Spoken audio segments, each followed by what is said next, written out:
All right, and we are good to go. Are we live?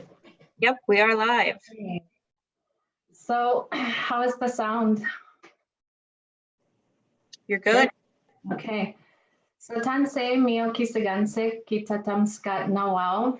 Hello and welcome everyone to the Indigenous Moose Teachings webinar. Jesse Cardinal Nitsigasun Kikano Chinya. I'm Jesse Cardinal from the Kikano Métis settlement located in the Treaty 6 territory. Welcome to all of the elders tuning in, all of the youth, people from universities, and all of you at home. We're really excited for the webinar today. A little bit about myself. I'm currently serving as the Executive Director with Keepers of the Water. Keepers of the Water is it's an Indigenous-led organization that was formed in 2006 on the Decho, which is the Mackenzie River.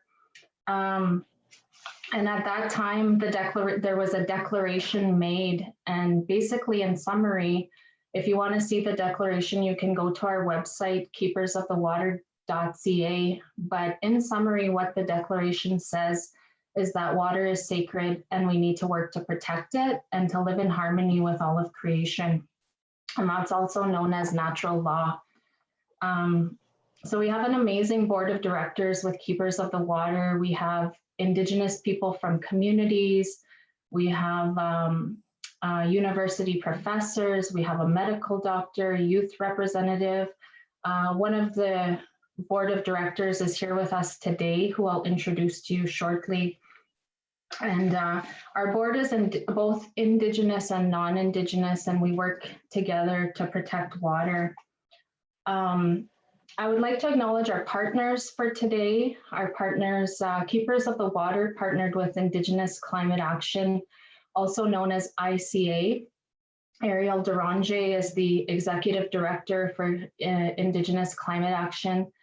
Many of you may know Ariel Deranger. If you don't, you should. She's amazing. She's done so many wonderful. She's been working for decades to bring awareness for Indigenous rights and treaty rights and protecting the land and the water. So we're just sending her love today. And also Lindsay Bassigal, who's with us. She's the communications person with ICA, and she's helped running this show for today. Our other partners for this event are the Indigenous Knowledge Wisdom Centre. We've been working with the Director of Research, James Lamouche. The Indigenous Knowledge Wisdom Centre is located in Treaty 6 in Amiskwachie, Wastesicoot, which is also known as Edmonton. And if you want to learn more about them, they have a website. They're working on bringing Indigenous knowledge and education to schools and communities. Finally, our last partner is the Kaniasik Culture Camps. They're a land-based learning camp. They're located in the Wastesicoot Cree Nation in Treaty 6 territory. Kevin Lewis helps run the camp, and he's also one of our presenters today. And so really quickly, I want to talk about why this webinar is happening. As Indigenous people, we are connected to the land, we're connected to the water, we're connected to animals, to berries, everything is connected. If you guys have heard that Cree word, Wakotowin, it means all our relations, we're all connected. And when colonization and residential schools happened, that connection was severed, and we all know the outcomes of that. And so what's happening today is decolonization. So what decolonization is that people are saying, I want to learn my language. I want to learn songs. I want to go to ceremonies. I want to be on the land. I want to learn how to hunt and fish and trap and do all of these things. And so there's a resurgence that's happening. And what a resurgence is, it means like it's a big movement, a movement of people that are doing these things now. And we're seeing that all over in our communities. And especially when COVID hit, that it just, things were ignited. Like the shelves were empty when we went in spring to go get potting soil. There was no potting soil. Everyone was buying shells and ammunition. Like so many people were going back to the land, and this resurgence was happening. And as keepers of the water, we've been paying attention to this resurgence, and we've been watching people go back to the land. And one of the things that they're doing is hunting moose. And as an environmental organization, we're seeing the impacts to the land from industry, you know, the clear cutting and clearing out muskeg where the moose live, because the moose are also water beings. And so we've been concerned about this because it's affecting the moose population even before all this, you know, COVID resurgence of the land was happening.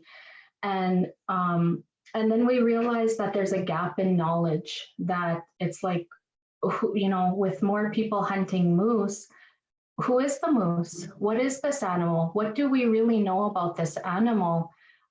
What is our relation to the animal, and what is the animal in relation to us? And going back to Wastesicoot and our relations, and we realized that we needed to help bring this information to people, which is why we have Jeff Wastesicoot, Kevin Lewis, that they're going to be talking about the moose and sharing information with us.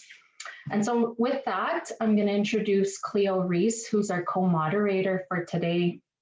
Cleo Reece is a Cree woman from the Fort McMurray First Nation, which is located in Treaty 8 territory. And she serves on the board for Keepers of the Water. She's one of our Ogamaos. She's the co-chair on Keepers of the Water. She's an amazing woman. She's just forever young. I was like, oh my gosh, did I call Cleo an elder? Because I don't think of her as like old, but she definitely is an elder. She sits on the board. I said she sits on the board. She's one of the founders for the Tar Sands Healing Walk, if you guys have heard of the Tar Sands Healing Walk. She's also hosted healing gatherings in her own community for many years. She sits on boards. One of the boards she sits on is the Mackenzie River Basin Board, and she also sits on the Treaty 8 Elders Council. And so she's a mother, she's a cookum, she's a mentor, she's just paved the way. It's people like Cleo who have paved the way for younger Indigenous women. She's been out on the front lines for decades, fighting for Indigenous rights, fighting to give us a voice. And so I welcome Cleo today, who's gonna give some opening words and a prayer, and then we're gonna move into our first presenter, Jeff Wastesicoot. And then after Jeff, we'll open the floor for a question or two, and then we're gonna move into our second presenter, who is Kevin Lewis. And then we'll also open up the floor for some questions, and we'll see how we're doing for time then. So, hi, Ikse. Well, thank you so much for those very kind words, Jessie. I'm really happy to be here today. We have some very important messages from Moose in particular. It's our topic today. Keepers of the Water is doing some really great work on bringing out issues of importance to Indigenous people, to all people who live in our watersheds, to the animals and everything. And today, I would like to welcome everyone. Myself, I, like she said, I am a cookum. I'm a grandmother. I live on my First Nations reserve. It's called the Gregoire Lake Reserve. We have a lake here. That's what our reserve is called after. And also we have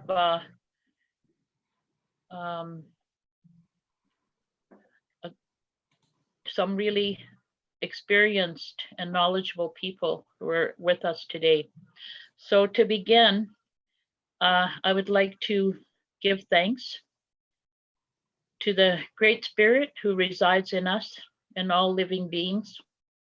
We send these prayers out to the universe to help us live in harmony with all living things and respect and love one another. For our short time that we have here on Mother Earth, help us see with clear eyes and hear the truth with a clear mind, so that we can live with the wisdom of our ancestors and the teachings that come to us from the water, from the rocks, from the animals. Help us to the path of peace and peaceful transformation, so we may protect and keep strong all the gifts that we have been given, and love one another, especially ourselves. Hi, hi.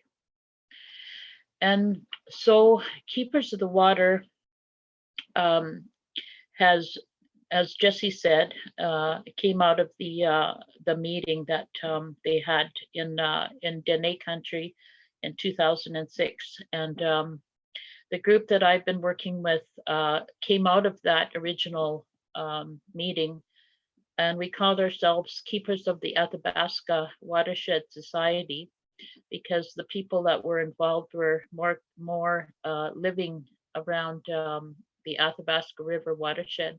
So we used that name, and we have been doing many, putting on all sorts of different meetings,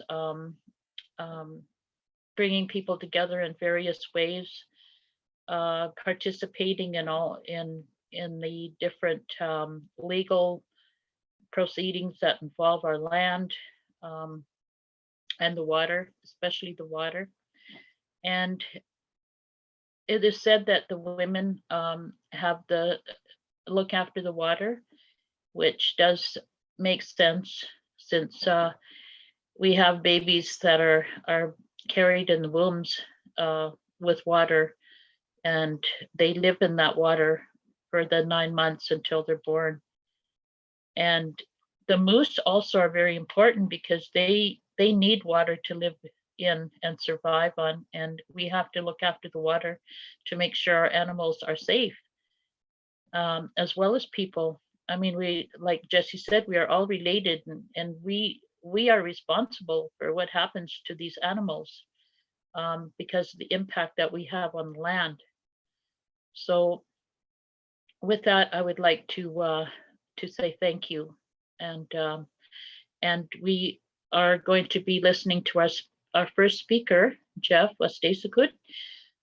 He will explain more about who he is and what he does.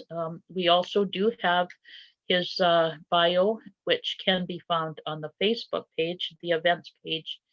So if you want to get more information on Jeff, that's where you can find it if you need to. So thank you everyone for listening in, and I'd like to bring on Jeff.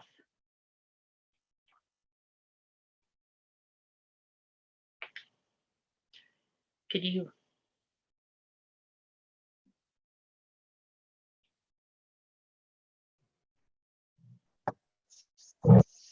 Can you hear me? I just I just want to give thanks for another day, to be able to share. It is not my knowledge, it belongs to the people. And one of the things that we were taught as young people in entering that era of harvesting and preserving, we were taught a lot about stories in my time. And those stories, the spiritual stories, and I don't wish to refer to them as legends. We call them Atayogewina. Out east they call them Achinogewina, meaning where did these spiritual stories, and they're not myths or legends to our people. And I think that's how we become connected, was through these spiritual stories, how we were connected on the land. And I know that various, the stories come from these four directions, the knowledge keepers that sit in the east, the south, and the west, and the north. They all have a variation in the combination of what is to be taught about respect about the land. When we're talking about this moose, it is from our language. It comes from the language of the Nehewak. People trying to refer to it as Algonquin, but it's Neheo Pigishkwin. We are the only ones that have a plural in that language. When we say moose for a plural, and for singular, and for many we say moosuk. And what this word actually means in our language is it is the closest translation to moosuk talks about forever. Forever, that it will provide for the people of our people. So it's even in our language, and that language is in there, meaning that forever he treats me with kindness every time I visit him. So musak. So the closest translation to the English language is forever. And you hear that in the language of Nietzsche Mus. It does not mean sweetheart. It talks about my forever partner, right? So in discussing the laws of when we were to harvest this, we have two terms in our language, Ntaminowan or Unsaminos. What they talk about is talking about harvesting the small beings such as rabbits and the fowl, the duck fowls and so forth, Ntaminosan, meaning in Taminowan. And there's a term for the four-legged, they refer to it as machiwan. And these two particular terms have laws to them that were set forth by our Creator. And when we openly discuss about laws, any word, because it's an unwritten law to us, because it was implied within our tongue. Any of the words that you hear that end in the word win, that beskots machi win. It has a law to it. And Ntaminawin also has a law to it. So you hear all these laws such as Sagituin, Gistay Tamuin. You hear that constantly, that word win. That refers to the laws. And where these laws on how we were to transition with Bimatishuin, the lame term to that is life, how we are going to follow the laws, and how, what we're going to follow. This term Bimatishuin talks about how we are going to follow the land, our mother, on what it's going to provide for us, but knowing the know-how of that transfer of knowledge, because we came from the spirit world to come and live in this world, which we know as Mother Arkikawi Nawaski, as Mother Earth. And that had to be a transition for us through ceremony, storytelling, and the actual being connected to the land. Like in the opening statement, when we talk about Wagotuin, it talks about the connection to the land. Wago Mituin talks about the bloodline. So when we talk about on the transition of what we were to follow, and everything comes in this cycle, and I know that it comes from the star world, and these star, they came from the star structures. And I just want to briefly put up the star, knowing that as the Big Dipper, and this is how we evolve around these laws when we know it is time for us of harvesting. I don't know if I can get the dipper up there. It is coming up here, and I just want to briefly touch about where these laws and how they transition. When we take a look at the Big Dipper, especially in the summertime when it's spilling, it is time that we understand that the Creator has blessed us in this world as ski.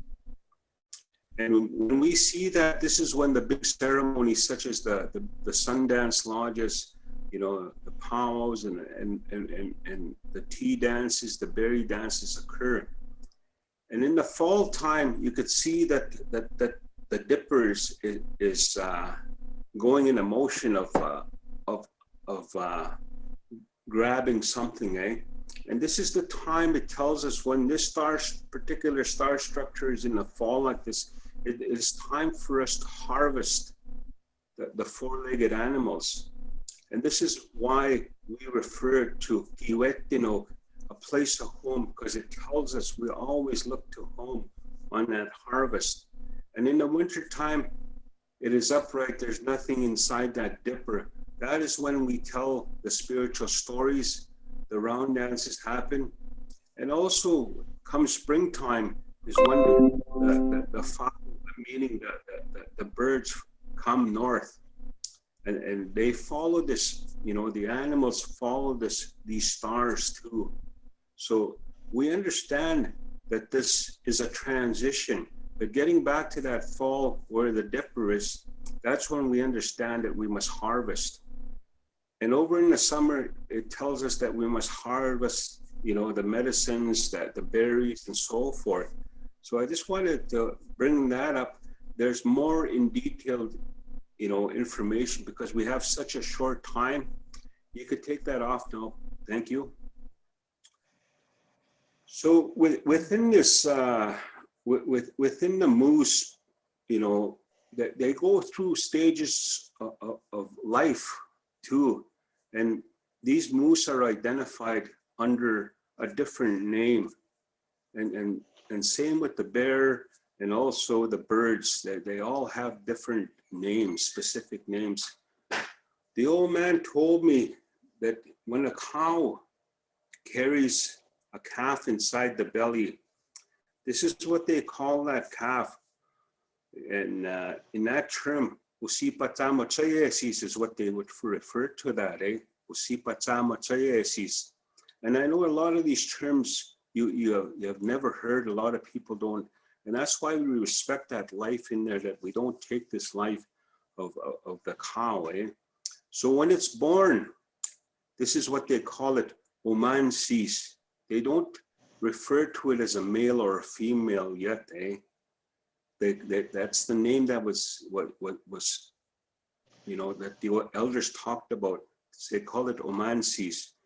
Once it's a year old, once it reaches the stage of 1 year in the winter time, they refer to that as piponaskos, and it's still, you know, no se piponaskos, nato yape piponaskos, and that's when they begin to develop these little, you know, the what do you call it? The male, the bull begins to have stubs, but they're not at the mating period yet.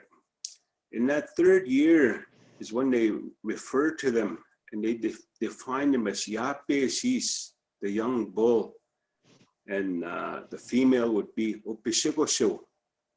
So again, there's a distinguish of almost like they go through their own stage of rites of passages to become that. It is the fourth year that when they're being able to mate again. So they would refer to that as nu semusa, ago yapeo. And the ones that they would, how we define these ones is two different stages by the bull. And one of the things that we come to understand about them is their antlers, because there's a creation story that is quite lengthy. And they talk about how the moose, that he felt that he had to look after these ones that came from the sky. And it was us, Nehilwak. And he took pity and always looked after them and actually, you know, looked after the people that came from the sky. And those people that came from the sky were us as Nehilwak. And Creator saw this at one time, that you offended for these people too much. I will put a stop to you. So one of the stories that the old people used to tell, if you put your hand here right in the middle, in the center of the bull, you can actually feel a handprint where Creator put a stop to him. And as they developed maturity, the bulls, they would call this Usaguchi Dewo. And what they refer to that Usaguchi Dewo, the one that's able to win the battles to mate. So that's what they refer to. And these ones really, the lower shovels really are pointed and long. That's what they refer to as Usaguchi Dewo. And then again, Nusemusa, that is the one that they refer to as the one that's able to mate. And then the further stage, they go on. After that 6th or 7th year, you know, after the 7th year, that cow is able to carry 2 to 3 calves. When they're at that year 5, they're only able to carry one calf. So after 7 years, they're able to carry three calves. And one of the things is that we want to preserve these moose at that stage. So kichino semusa is, we ask that you don't, we ask our young people not to shoot that one. And how you define a kichino semusa? If you ever look at a young bull, and that's, with a cow, that cow, kichino semusa, without tower, here's the young bull here standing here, and this cow will stand up much bigger and wider. And one of the little videos that I just want to bring this, the 2 pictures of the moose. I know that I think we were kind of using a Yukon or Alaskan moose, because the moose vary in different provinces. In the province of, this is the most common one, and you see that the little calf there, we call that one Omansis, and this is what we refer to as about the 5th year cow, because it only has one. And the next video that you see, the next picture that's going to come up here. Do we have the next picture? You mean this one, Jeff? What's that? You mean this one? No, the bull. Oh, this is the one. Yeah, this one. Yeah, is it not up? It's not up. Whoops, here. I gotta change my video real quick. Change there we go. Okay, this is what they refer to as, yeah, Bill. I think this is a little overkill, because this is, we don't have these kind. There's actually 3 different types that I'm aware of. The feral moose is which is quite small in the Ontario region, and we have the Manitoba moose. But as they go further north, this is what they refer to as Usaguchi Dewo, because this is the one that will win the battle to mate. And again, the bell is not showing here. What they refer to that bell that comes from the beard, some refer to it as a beard, and some refer to it as a bell. But in our language, we call that Utapishkagan. And this was we honored this moose in times of when we took this life. In order to preserve that, the bell would be cut off, and it would be hung. And in that time, when we hung that, and the reason why we call it Utapishkagan, is that when we made sure that another moose would be descended to take its place, that we pay Tapishkamagot. So in every part of this moose, that we try and utilize each and every part of it, even again. So a lot of these terms have a certain law to them, and you hear that, what they call pasameme, when the dry meat, and refer to as kakisigewin, is what they would refer to as smoked meat.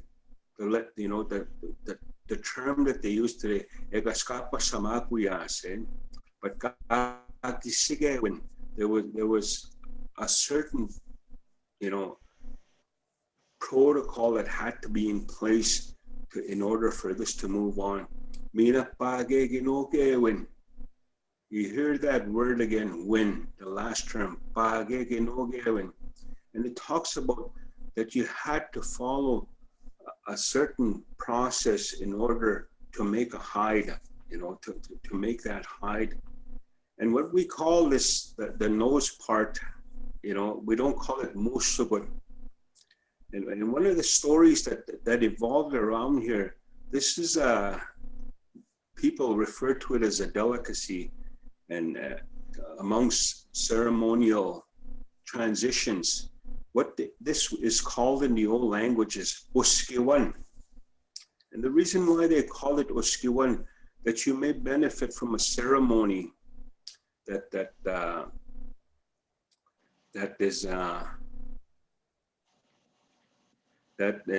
they refer to as oskiwan, that you take something from a ceremony that is spiritual and that you have it with you.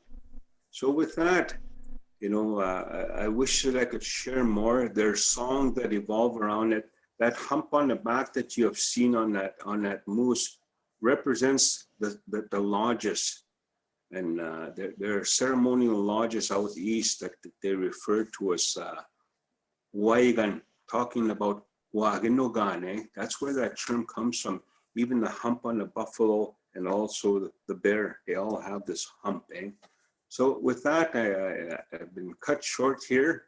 So maybe I had a little video that I wanted to share. It's like 2 minutes. Can we show that? And I shall be done. Is it up there?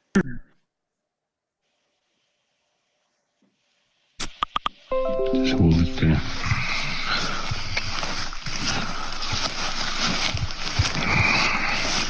Joku ei appi siis umaitsekaatio utappiskaagan. Kiekonumat tappiskaagan kausiitsekaattik. Muussa maagut tanniwan ketnaatsajak kuttakmuusa tapia tappiskamaagut. Kaut naman maatsiwen. Joku ni suma tapitaagut tanniwan.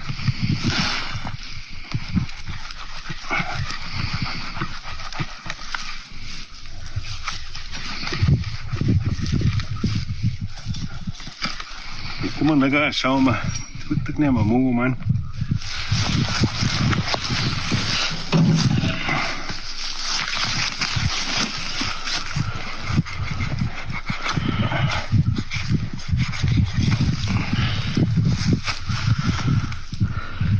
Ego ay tsigate ko tapis kagan. Kikisteni tsiga so muusa. Kauigitom kutak muusa. Ute tapi otse pagitnit. Tapi tapis kamagot tu magaw. Kaut naman matsim.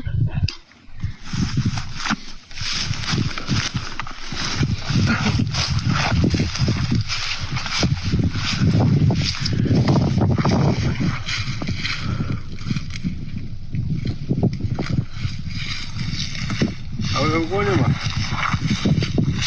Yung si Musa tutsi ka, yun naman. Kaut naman ang match yun. Kauso mochi. Ego ni usagi na. Usagi no may tsika yun. Front leg usagi na. May form. May siyoma. Kaya pa sita nyo ang ngas. Ayaw ko sipit naman.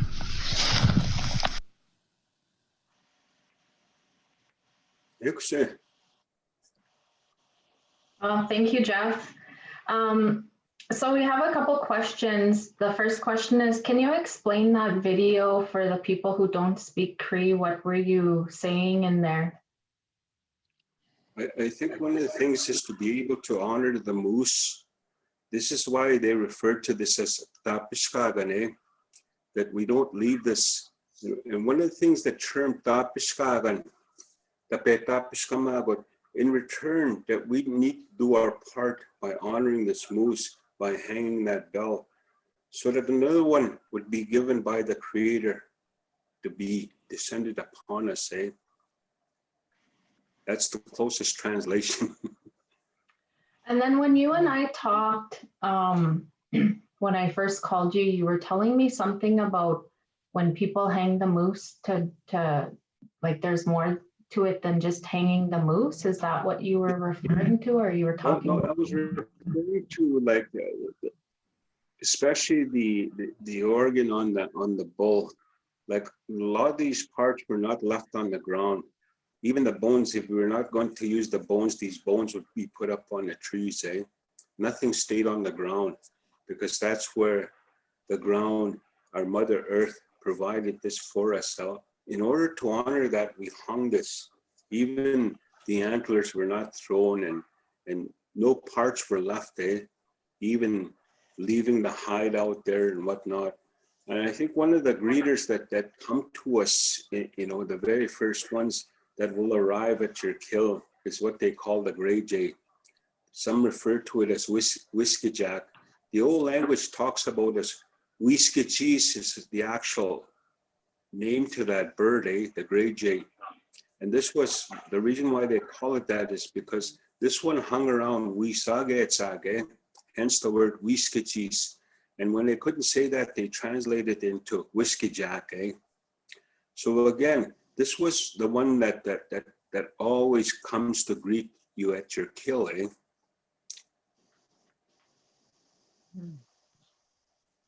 So we have time for a couple of questions from our viewers. Lindsay, do you have any questions from people? So if you guys have questions, now would be the time to ask Jeff.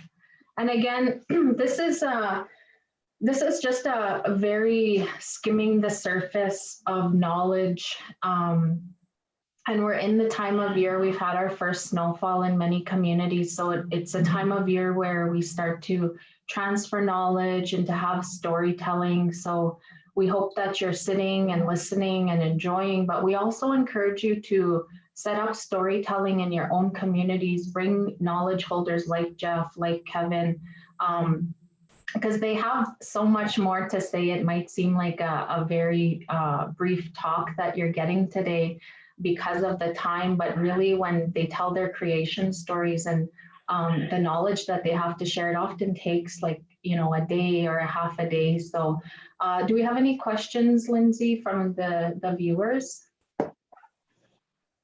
No, not that I'm seeing as of right now. Yeah, just a lot of folks very, very grateful for all of your wisdom and your knowledge, Jeff.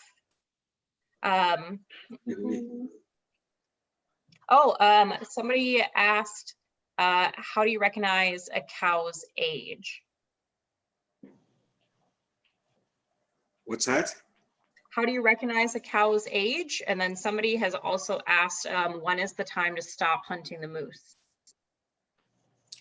Well, to answer the very first one, sometimes it's very difficult to tell an age until you're up close, even seen from a distance.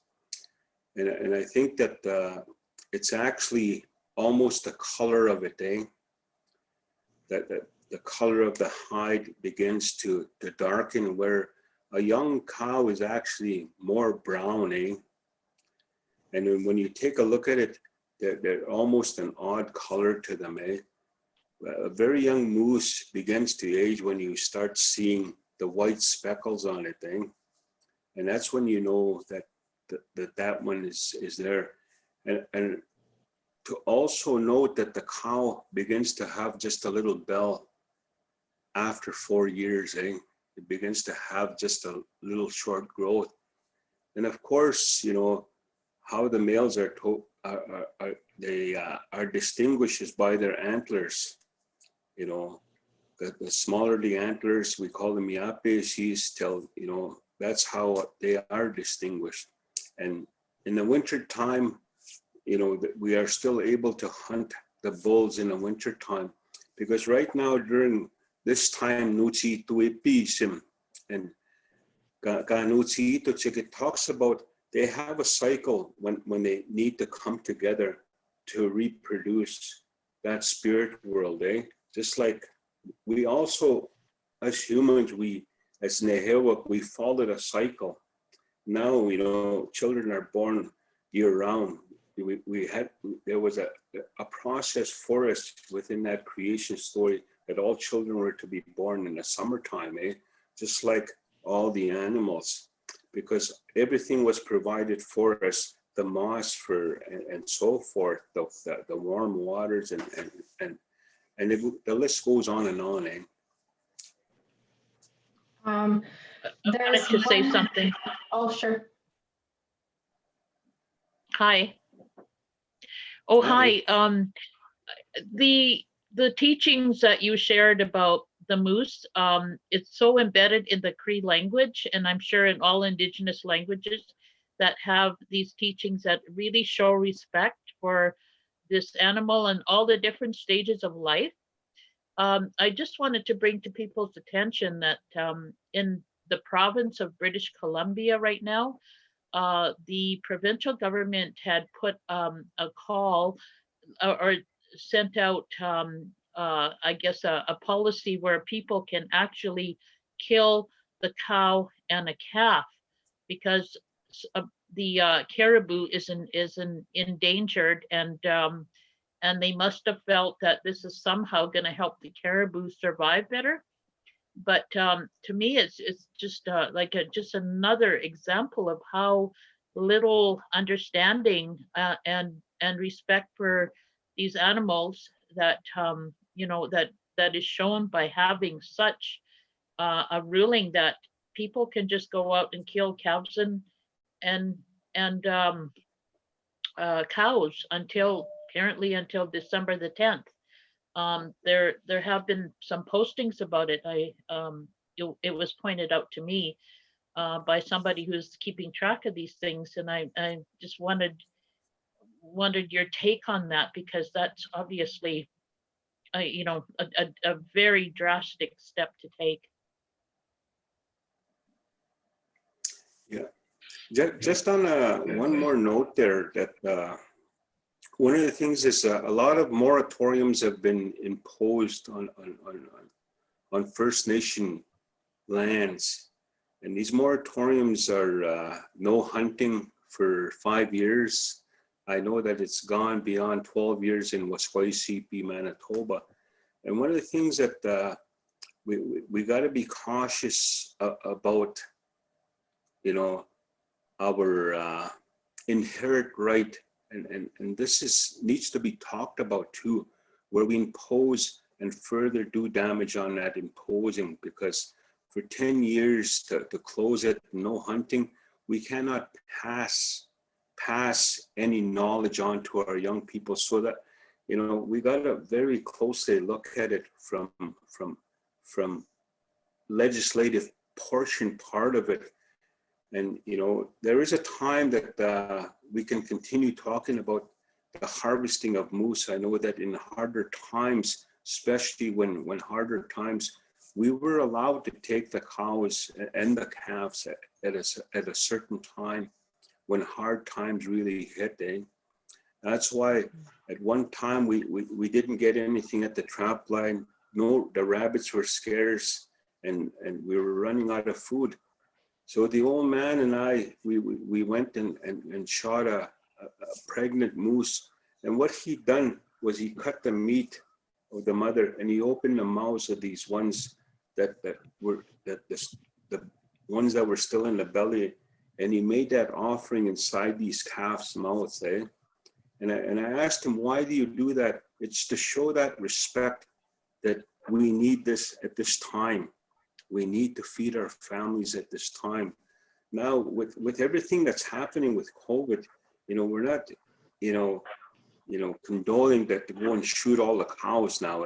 Be very cautious, and I think that this session that we're having today plays a big part on that transition of where we're being locked down and we're unable to hunt lands. You know, one of the things that is occurring to our young people is that they will see a moose on private land and they're unable to hunt it. And I think that's what we need to look at with our own lands is, you know, that non-Indigenous hunters can't hunt here. You know, we have to look at this very cautiously, eh? And that's what our elders are telling us, eh? Thank you, Jeff. So we have a lot of questions coming in that we'll have to try and get to after. Somebody did mention a petition, which I think is a great idea because I think it's ridiculous to kill baby moose and cow moose as a solution to save the caribou. And that's why we so desperately need co-management with Indigenous people and Indigenous communities, because we would tell you how to go about dealing with these issues that you're having. So we're going to move on to our next speaker. Thank you, Jeff. Hi. Kevin Lewis, I've known Kevin, you know, as Keepers of the Water, we're starting to want to connect to the land and connect communities to the land. And we came across Kevin Lewis, who is living this. He runs a Cree immersion school and a land-based learning school. He teaches adults. If you want to go learn all kinds of land-based teachings, Kaniasik Camp offers that. And so that's how we met Kevin. We worked together on a women's water gathering this past summer. And he's also plentiful with knowledge. And so welcome, Kevin. Oh, that's Kahkio Tomskat now, go Nascoma and Tutita on Jeff Oxita Gutuya. So I'd like to greet everybody. Go ahead. Mamohtawa Maurituginigana Nascoma Gutagisiga Imigusia. Mamopai, Sisigi, Kitigi, Peak Squatami. So I'd like to thank the creator, thank Jeff, and thank all the organizers first off for allowing us to meet on something pretty special, you know, really special time today. We've got snow on the ground. We should be able to start reading sort of the land a little better from the bottom and see what's out and about. And sometimes this cold weather kicks those old boys into action. So you'll be able to call, right? James will be able to call his big old moose in, or, you know, maybe, I know Jess probably can call something in as well. So, but it's good. It's good to talk about sort of like the moose, but you know, right away, if we have, I don't even know how many people, maybe there's just 6 of us that are tuned in, who knows, I don't have an idea, but I'm in solidarity with those Mi'kmaq fishermen, all the warriors that are here, all the we're in solidarity with those fishermen, because it's you know, you know, they always have to remember that the creator is involved here. And the creator had given us that access to that ocean and all the food that supports us, and to support our families, to give us a future, to give us a life, to give us tools, to give us clothing, to give us all these beautiful things that are out there. And that salt water, there's even a tayokan with Kistis no Isagi washed his face. And here's, this is perfect actually. I just remembered this. Okay, so I'll tell you Atayukan. And I was looking for this right? I was just hearing little bits and pieces of this story, but it had to do with Wastesicoot. In Wastesicoot was kind of a bully, almost like this is the big giant skunk I'm talking about.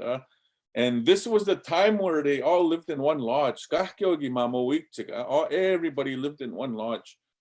And there was even a time where some of them didn't even have hooves, some of them didn't have claws, some of them didn't have, like, there's all the way they look right now. They were all brothers, sisters, Gyugatog, Dutimtog, you know, they all got along. But this Sigag was there, this big giant skunk. And he was kind of, he was a little bit mean, you know, because like if you ever driven down the road and then all of a sudden in the springtime or in the fall time, you're, oh boy, geez, Sigag, there's something, you just drove by a skunk. And then some people will just take a big whiff of that air. Ah, my medicine. so it's a really good medicine that helped Nakwinwak, our relatives, the Soto, Ojibwe, you know, the Chippewa. Those are our same relatives. And if you hang around with them long enough, I'd be able to pick up that language, eh? But this giant Sigag, right? This big Sigag. He had big skunk glands in the back by Bombay, and that's why nobody could kind of sit right beside him when they were in this one lodge. And he was kind of like a little bit of bully. He would torture a little bit, you know, his fellow I guess his fellow friends and relatives. So it kind of, you know, spray him once in a while, and then kind of spray this one over here once in a while, and then this would kind of torture them a little bit. And then the Wolverine was the kind of like the elder. Like and this is what I do. I pick up all of these different stories, you know, and like bits and pieces, and what colonization did to us First Nation is all those little stories. They're spread out. They're spread out all over the place. And then there was this thing called the pass system that we weren't even allowed to go next door. We weren't even allowed to go visit, you know, if there was a wake and stuff like that. So this is Canada's history. And this spreading, what happened is the collective memory that we have, this ancestral knowledge, this all these stories that we have, they all started spreading over there. And a lot of them, if we don't move fast enough, and this is why I openly talk about these teaching stories, these sacred stories, they're spread open like this, and we need to collect them. We need to document them somehow for our safekeeping, right? And there's mechanisms in there, just like, you know, you have James with the Knowledge and Wisdom Centre there that can database and protect our information, our sacred stories. We have protection rights. We have, you know, ownership, you know. So we have all the OCAP principles that are out there, right? To talk about safely, openly, to talk about a little bit, not too much, but just to let you know that people still know these stories. And this is the time to start telling them. And then, oh, look at this, it's starting to snow a little more here, which is good for us because we can run the dogs here pretty soon. So now, this Sigag was spraying everybody, was being kind of mean, little bully. And then once in a while, spray this other animal. And then Kistisno turned himself, like put on a Wolverine fur, okay? Wolverine, Sihk. And then he was sitting by the fire, and then he was just trying to, you know, just wanting to be around all the other beings that were there. And then this big Sigag kind of looks at this Wolverine, and this Wolverine, you know, the way our older brother was, he was almost like he was the life of the party. He was a showman, and he was like the celebrity of the time, right? Because he was a two-legged. This two-legged was he was like he was kind of like the celebrity. If we had somebody that was on TV or a movie star that came, that you knew was coming here, everybody would get ready. Everybody would get all dressed up. You know, look at me, I put on this thing, right? Just getting fancier because there's important people that are showing up. So that's what they would do. And so this guy comes, and that was his persona. He was just happy, you know. He was happy all the time, and he danced his way through life. He bimsumot, kapimatsit, you know, asisimo, nikansimo, wiksimo. tagaksimo, all these dances that we have and all these songs that we have. He gave us a lot of those teachings, right? And then somehow, some way, because of colonization again, with us spreading out this information right across the like coast to coast to coast to coast, right? Like these pockets of stories are all over the place. They're even down in the States, down in California, down towards Florida. We have relatives that sound like us, the Cherokee, the Cree word for them is Kanihiawishchik, right? The ones that almost speak like us, you can understand them, right? That's way the heck down south. And then the Kikapchik, Kickapoo sound like us. They talk like us, the Fox down there. So we have relatives down in the States. But then what's cool too is when you start looking at these stories and listening to them, all those stories go all the way to the East Coast, right where I said with the Mi'kmaq, right? The Mi'kmaq, we stand in solidarity with them, like I said. And because we just finished, my uncle just finished a lodge called Ugichitaugamik, right? Ugichitaugamik has an Eastern door. We sing songs of celebration there. We sing songs of our relatives that, because we came from the East, and then we know those songs, those relatives, and that moose is involved in there, okay? So anyway, going back to this giant skunko, Wastesicoot.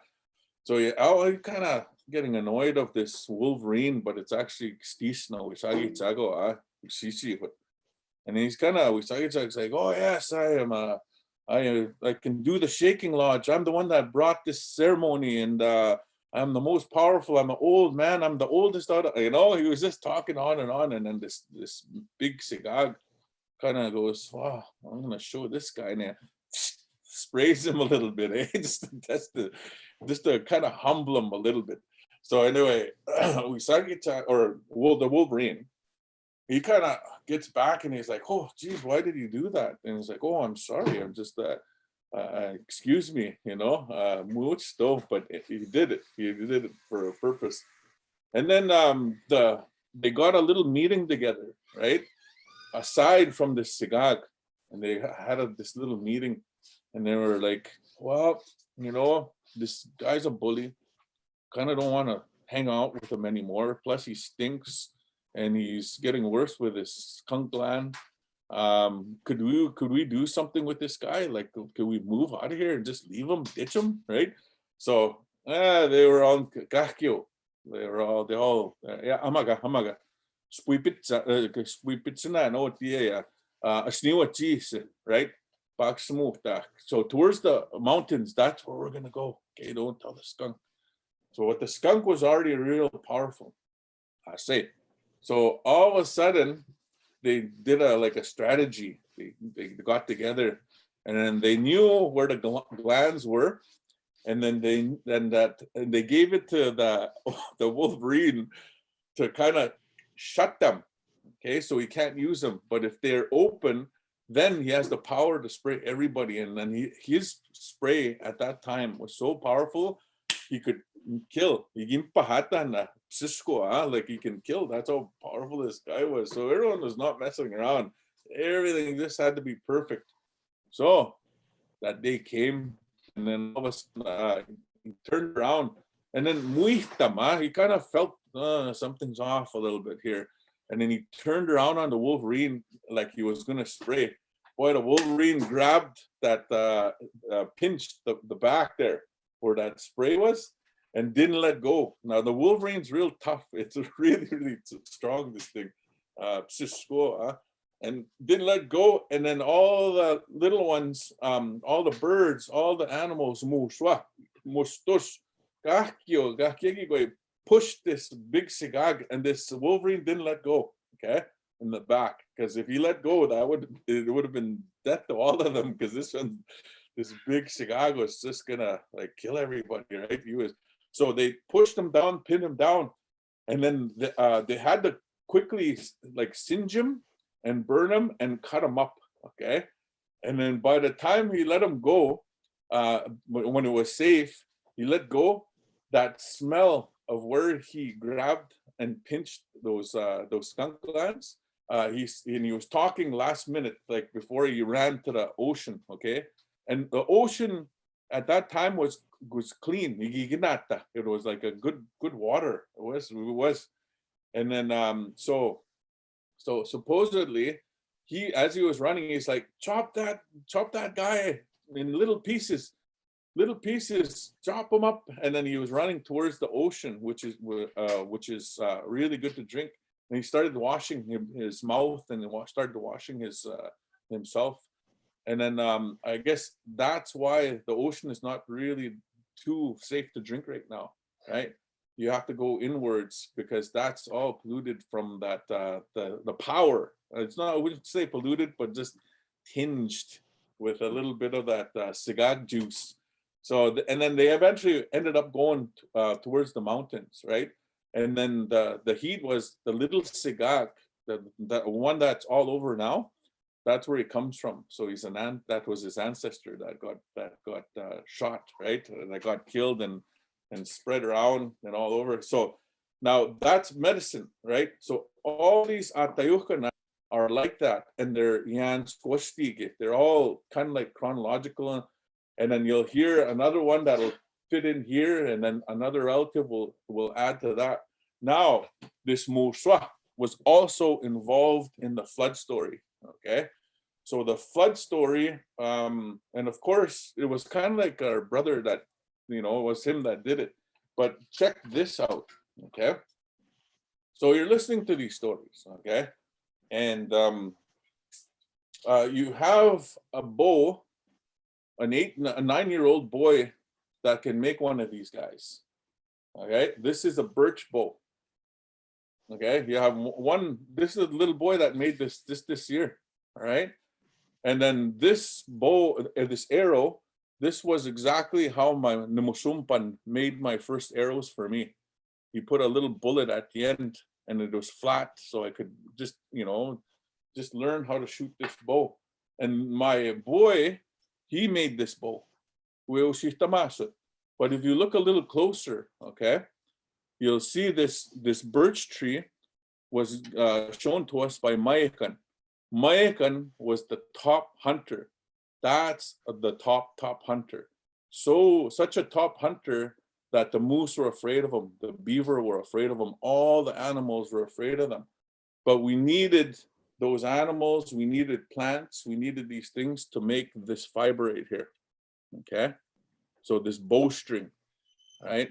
Now it goes into all these different, shoots off all over the place, but we need to keep these alive because of the stories, but also, you work on this thing and then all of a sudden you have a product that you can actually fling, right? And now this, where did it go? Bimnakwan, yeah. So this whole thing is based around moose, right? So this is fiber, sinew, all right? And we're also collecting always the all the material. What happened here, and this is Ngatsamunota, what was happening was we'd go out hunting, and then all of a sudden you'd see a hide way in the bush. They would, no meat, no bones, but they would leave the hide, right? And then sooner or later, you're going around and all of a sudden the birds give it away and they're like, oh, somebody else shot a moose. So you go over there, see what's up, little bit of guts, but again, the hide. So they're like, what's going on? We got to do something with this product, right? There's got to be something done about this product. Pagikin, there's Paginukion, right? There's all this way of making tanning hides like this, right? I'm sitting on a moose hide right now that's smoked, right? And this is what we studied. And if you want to hammer a drum, if you want to just hammer, a drum, I would say maybe go try making rawhide, or even go a little further and make something like out of this to something beautiful like this, right? Look at that, the beadwork. These are moose hide gloves. And then that fur, we gotta revive that trapping. Our trappers are staying idle right now. We need to make this cool again. And now I run dogs, -30, minus 25, I'm out there with the wind chill. I like being out there, but the only way I survive and keep these fingers the way they are is I put on these beaver mitts and I put on this moose. That's the only way that it makes sense, and it's actually enjoyable. Now, as Canadians now, okay, in Canada, we have 6 months of winter. So are we gonna stay inside all winter, right? Are we gonna be happy? Are we gonna be mentally doing well, you know, staying indoors that entire time?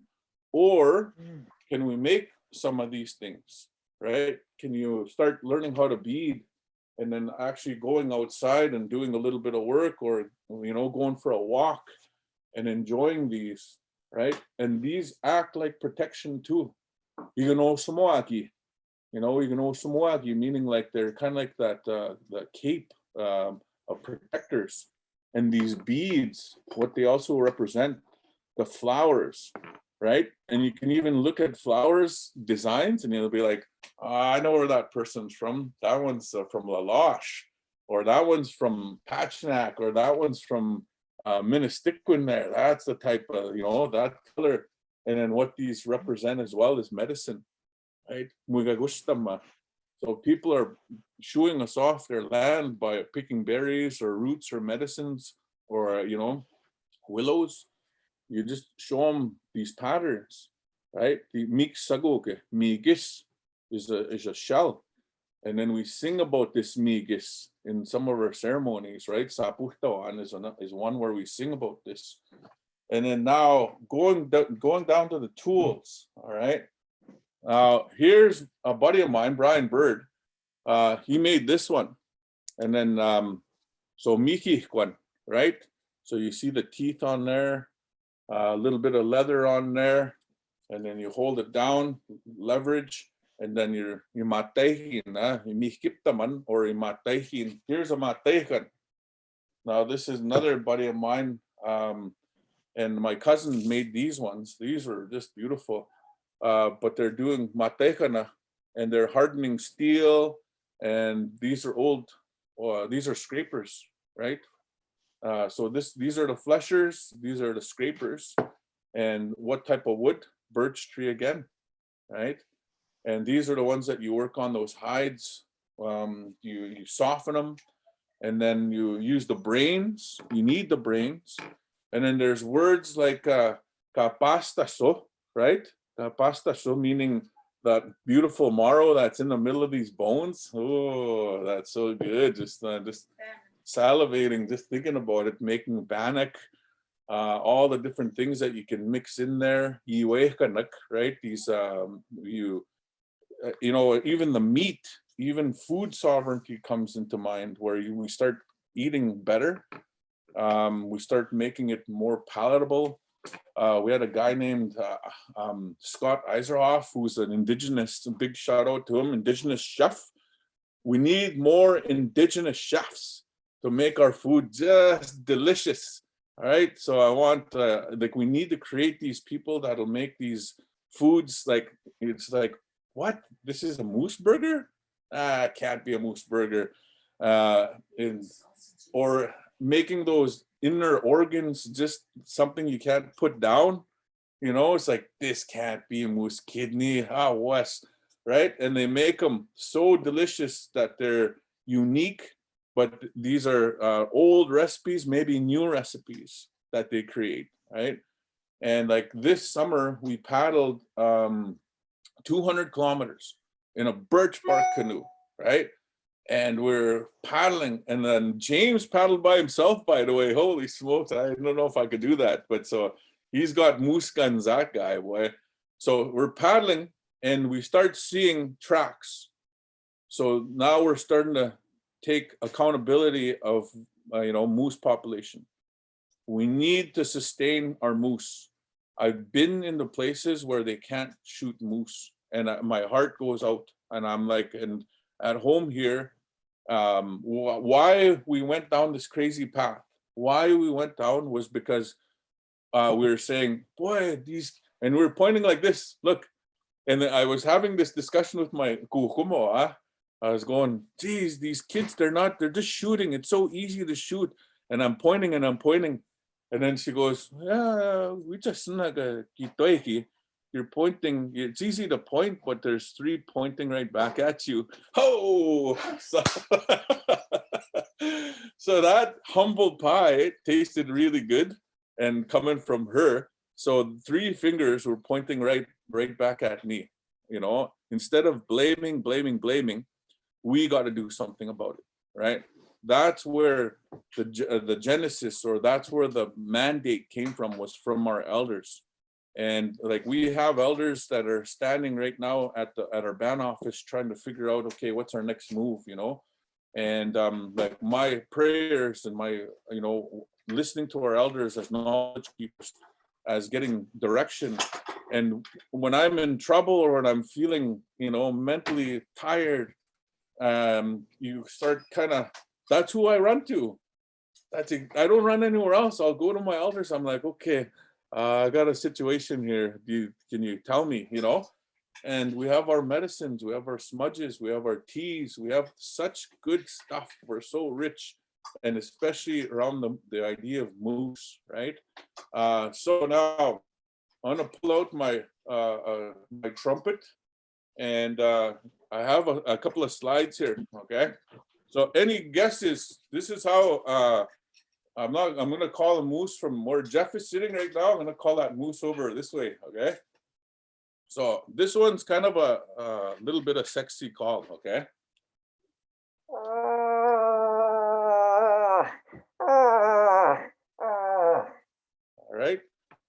Okay, you hear that one? All right. So this one's a bull. All right. So look at this. Look at how big this one is. So this one's going like probably Alaska. That's how big this moose call is. Look at this. Okay, this is a bull.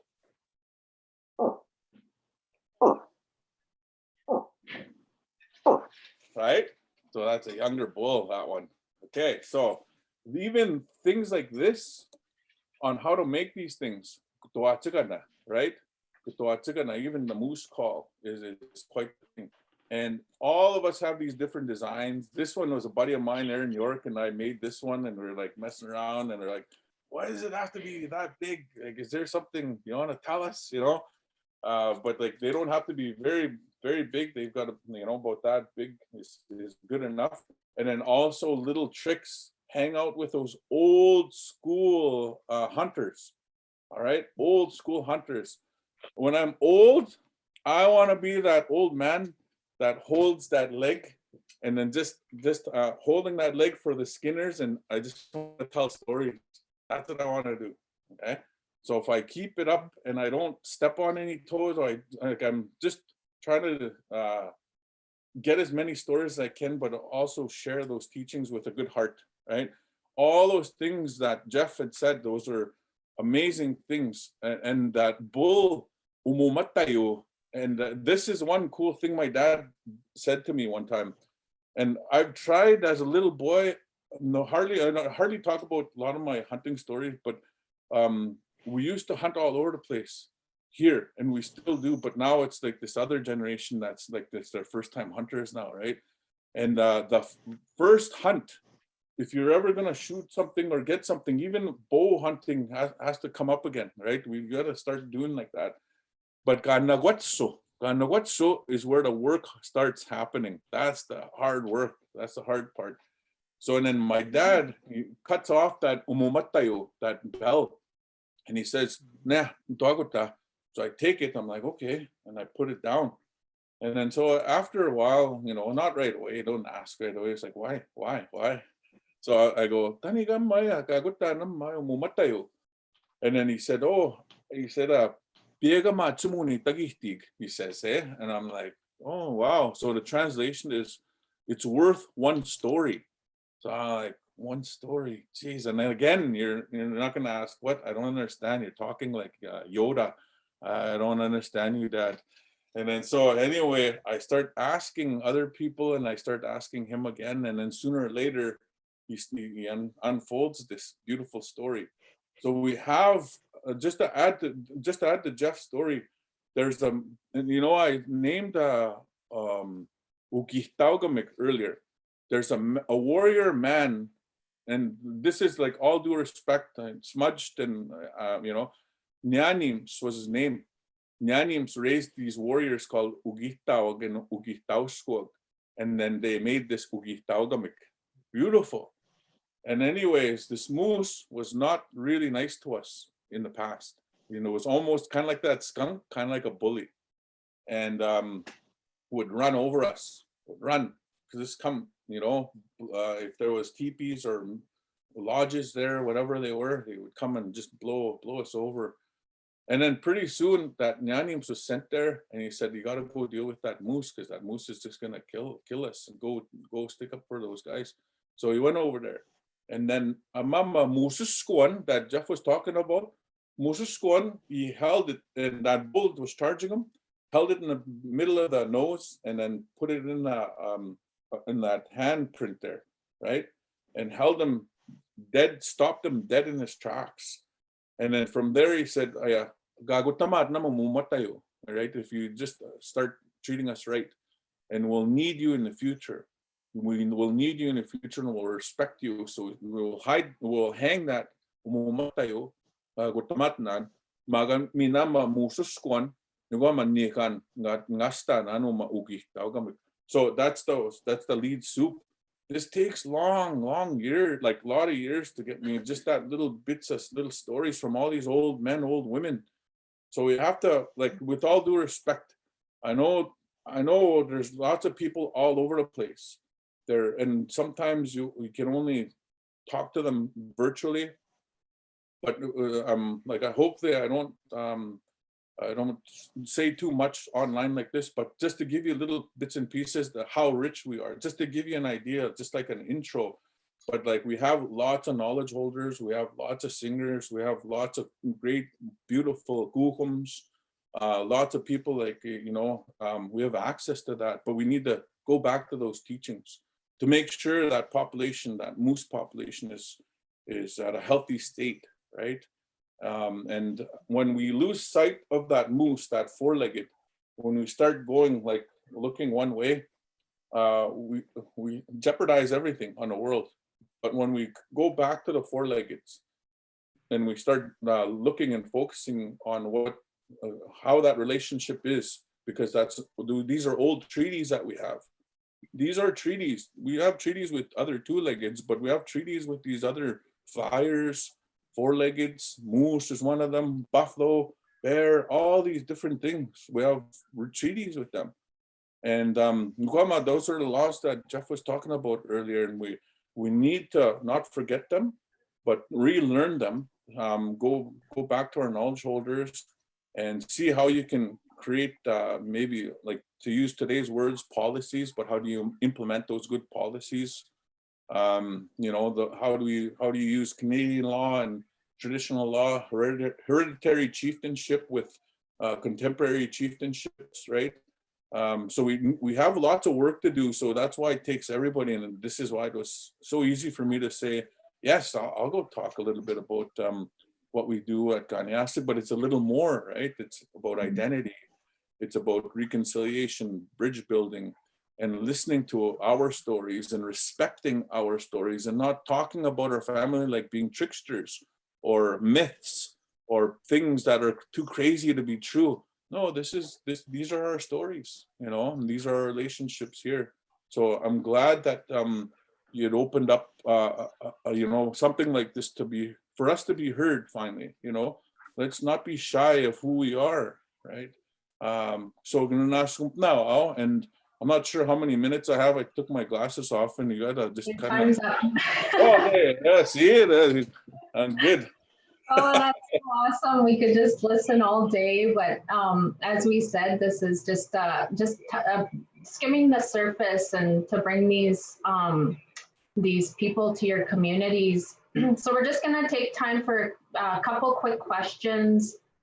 Hi, Kevin, for everything. That was, I love the moose call. Maybe you can teach us, run a moose calling camp. But Jeff, I have a question for you about smoking the moose hide. Why do we smoke the moose hide?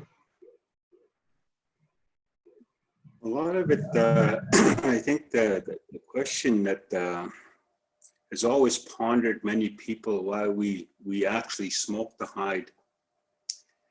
And for once, it smells good, eh? It smells good, but we're just not after the smell. And it refers back to that protection, eh? You know, because we use smudges to takanati soage kanuna kasika kai tsigate. When we smudge, we actually work with this energy, what they refer to as ishiwin, eh? So a lot of our people used to smoke these hides to protect, eh? And one of the things that I come to understand about our own history, from even smallpox and so forth, the viruses that were airborne, a lot of these things wouldn't reflect to the skin because of that energy cannot stick and survive on smoke hide, eh? And it was a form of a protection. Even our moccasins were smoked so that we did not step on any negative energy out there. And it was a form of protection. If I were to actually, one of the terms that I like to use is, if I was in full jacket, pants, moccasins, gloves like that, and a hat, the only area would be affected would be here. That would be the opening. All this other area would not, would be protected by certain energy. Even airborne diseases would not stick here, eh? So it was a form of protection, spiritual protection to our people. And that's the reason why there was a value on these animals. And they would smoke deer, caribou, elk, and all these things, and we use them as clothing. Today, we have transitioned away from there. I today began to go back to wearing moccasins and so forth, eh? So that's the best scenario that I can give you. That's the reason why we have smoked hide, just like putting on smudge, eh? We call that miyaga sigan.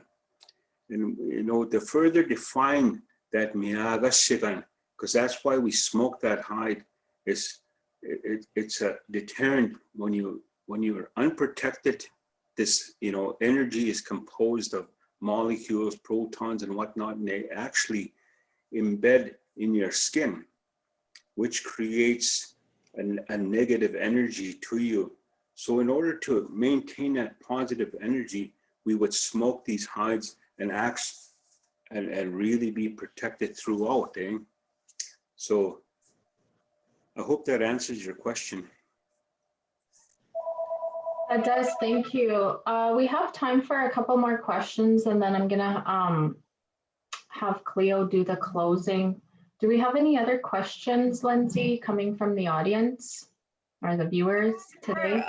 Some that were flagged earlier, maybe a good one that might be relatively quick potentially. What kind of offerings are given to the moose? So maybe not only within your context, but maybe in different communities that you're aware of. I think one of the things that we do when we do the offerings, like they differ from region to region, eh? One of the offerings that we do is actually comes from the moose itself, us by taking that life. And we also offer, like, to those other spirits, leaving, the parts. One of the things that we always acknowledge at this time is that raven, that we always leave a piece of meat for them. And those were the offerings that were made from this kill, eh? And generally, today, right now, a lot of people just make the tobacco offerings, eh? And in this process, when we take a life such as a moose, we give thanks right there on the spot. They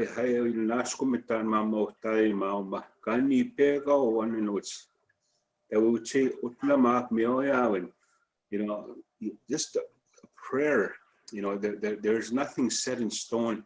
It's how you work from the heart. And if you work from here, you can never go wrong, with those offerings. And Kevin, do you have any closing comments that you'd like to say to share for people that are watching today? Yeah, I would just, I'd probably just like to say that thank you for giving this opportunity, but also to kick everybody into gear, to start talking about like food security, food sovereignty, and taking into account the importance of healthy eating, moving. It's a lot of work when you're hunting. It's a lot of work. Like just the initial harvest, followed by taking it out and then processing it yourself. So you're doing the processing, and you're actually doing also, you're examining the food. Is the liver, is it good? You know, all you're just doing the inspection. You're acting as an inspector. You're also like, the complexity can go on and on. Like some of these hunters, these men, these women, they know where to cut on the joint. So you don't even need a saw or anything like that. You just need a muhumana, a knife. And so like to get it to that level, and then also how to skin that moose is really important as well, for the drum makers, for the hide tanners, and for the, like even the bones, even this, where to get this one off of which animal is the best, where these little teeth don't break off, right? Those little tricks took us lots of years to figure out, but like the knowledge is out there. And some way, somehow, we have to pull it together.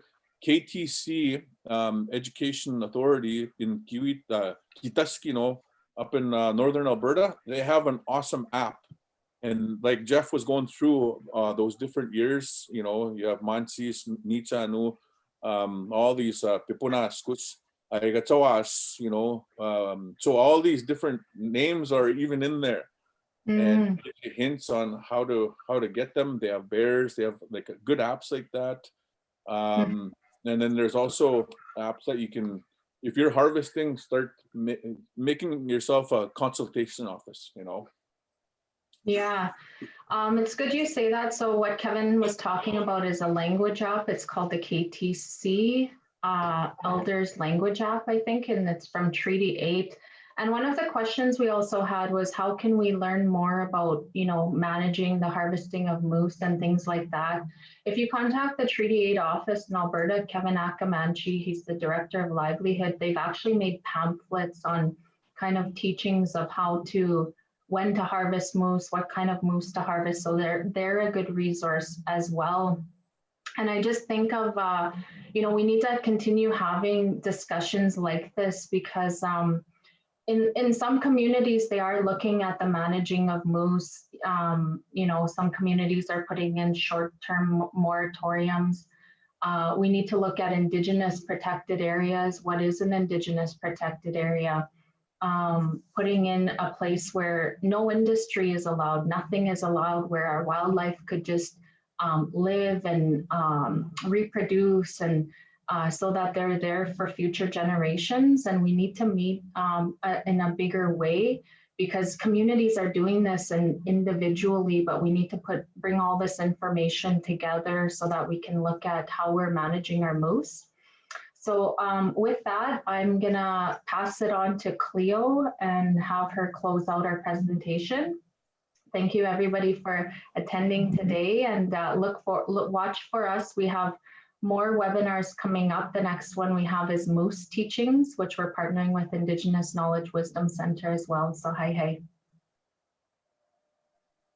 Yes, thank you, Jesse. And I'd like to thank you and Lindsay for the work putting this on, and to James for his participation and helping this get on the great web and also to our presenters, Jeff Wastesicoot and Kevin Lewis.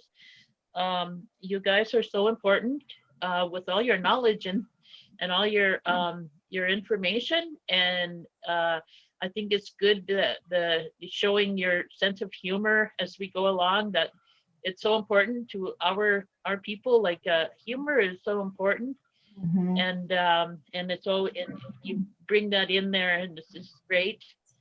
And also how you bring the language. I just love the way you weave in your languages to the stories, and also showing us how important our languages are to us as our identity of who we are. Like, it's so important that we shouldn't be losing our languages, and I really want to stress that this has got to be carried on and brought back and used. So thank you for all your knowledge and what you've done. And all the people out there, I'm so happy all of you could join us, and I hope you continue to come back when we have other things such as this. The other thing that I just wanted to say is that the moose is so important to us, especially the people of the boreal forest where we live. And it's the biggest animal, you know, so it has huge, like a lot of meat. So it's a very important source of food. It's important that we really respect the animal. You don't waste any part of it. Look after the habitat so that it has a place to live and it's safe. Look after our cows and the calves. Hunt only for food, and also give thanks, and thank you all. High five.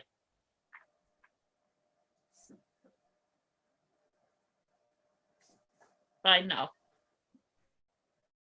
All right, I just stopped the live stream, just so everyone knows. That was awesome. Okay. That was really good. I hope this is recorded so that I can look back, because there's some of the things Jeff and Kevin were saying. I want to make sure I have it all there in my head. Yeah, it'll be available as it'll come up as a video on the ICA page for sure. And then I can also give everyone else the link too, just if you want to post it anywhere for with any of your organizations. And I can also put it on the ICA or ICA YouTube in the next, I'll do it in the next week or so. Yeah, if you could do that. Yeah. When you post the video, are you able to put our logos on, or, well, I guess you don't put them on, but. I'll have to check and see if I can. I don't think I can do the one that's on Facebook, but I think when I put it on YouTube, I would be able to. And then James, you said that you guys may be looking at making an edited video. Yeah, we're gonna look at doing short snippets of it and then posting that to the virtual library as well as one of the resources that we put on there. But you guys will see whatever we edit before we put it on our site. Okay. So because there will be parts, like, could you put our logos on those videos as a partner? Yeah. Okay, awesome. So I'll be in touch with you guys for the bear teachings. And I think it was like awesome. Everybody was so excited. I was watching all the Facebook comments and everybody was just like loving it. So went really well. Right on. Yeah. So have a good day and we'll be in touch with you all soon. Thanks, everyone. Okay. All right. All right. Thank Good you. job, guys. Bye. Hey. Bye.